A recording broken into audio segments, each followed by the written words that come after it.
प्रतापनगर एक बहुत बड़ा राज्य था जिसका राजा एक बहुत ही दयालु और बहुत ही दानवीर था।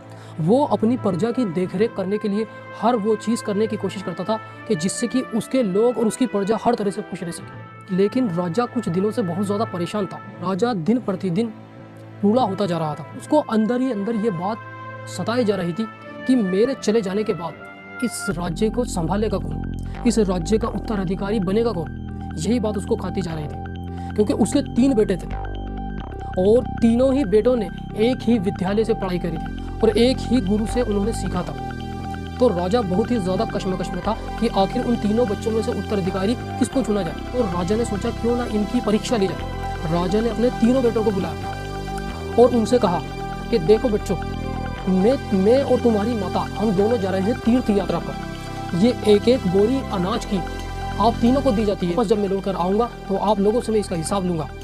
और ये कह करके राजा चला जाता। तो जो पहला बेटा था, सबसे बड़ा बेटा था, वो सोचता है क्यों ना इसको ले जाकर के तिजोरी में रख दिया जाए। जब पिताजी वापस आएंगे तो उनको वापस दे दी जाएगी, जो कि तो एक अन्न का दाना भी इधर से उधर ना होगा। और वो ले जाकर उसको तिजोरी में रख देता। दूसरा जो बेटा था उसने सोचा नहीं, अगर मैंने इसको तिजोरी में ले जाकर रख दिया तो अनाज खराब हो जाएगा, क्यों ना इसको ले जाकर जंगल में फैला देता हूँ जिससे कि कुछ उपजाऊ, जिससे कि और अनाज पैदा हो जाएगा। अनाज को ले जाकर जंगल के अंदर खेतों में डाल देता है, जहाँ पर घास फूस आ रही है वहीं पर इसको जाकर बिखेर देता है और इंतजार करता है फसल आने। तीसरा जो बेटा था वो थोड़ा समझदार था। उसने कहा कि क्यों ना मैं इसको उपजाऊ और साफ सुथरी मिट्टी में जाकर के बो देता हूँ जिससे कि अनेक अनाज की बोरियां इससे निकल जाएंगी। 2 से 3 साल बाद राजा वापस तीर्थ यात्रा पर से आता है और अपने बेटों से पूछता है कि मैंने आपको अमानत दे के कहा था, लाओ मेरी। तो बड़ा जो बेटा होता है वो तिजोरी के पास लेके जाता है और जैसे ही तिजोरी खोलता है उसके अंदर बहुत ही ज़्यादा बदबू आ रही होती है और अनाज पूरा गल सड़ गया। राजा ने कहा तुमसे एक बोरी नहीं संभली तो तुम राज्य का सिंहासन कैसे संभालोगे, और उस बेटे को भगा दिया। दूसरा जो बेटा था वो ले जाता है उसके पिता को जंगल के अंदर और वहाँ पर जाके देखता है तो वहाँ पर घास फूस के अलावा कुछ था ही नहीं। राजा उससे ही बहुत नाराज़ होता है और उसको भी भगा देता है। अब तीसरे बेटे की बारी आती है। तीसरा बेटा ले जाता है उन्हीं खेतों पर जहाँ पर उसने बोरी अनाज बोया था और वहाँ पर ले जाकर राजा को उस एक बोरी की जगह ला करके देता है 50 बोरियाँ। कहता है पिताजी जितनी भी फसल उग रही है उस एक ही बोरी अनाज की बोरी से ही मैंने इतना कुछ बोल लिया।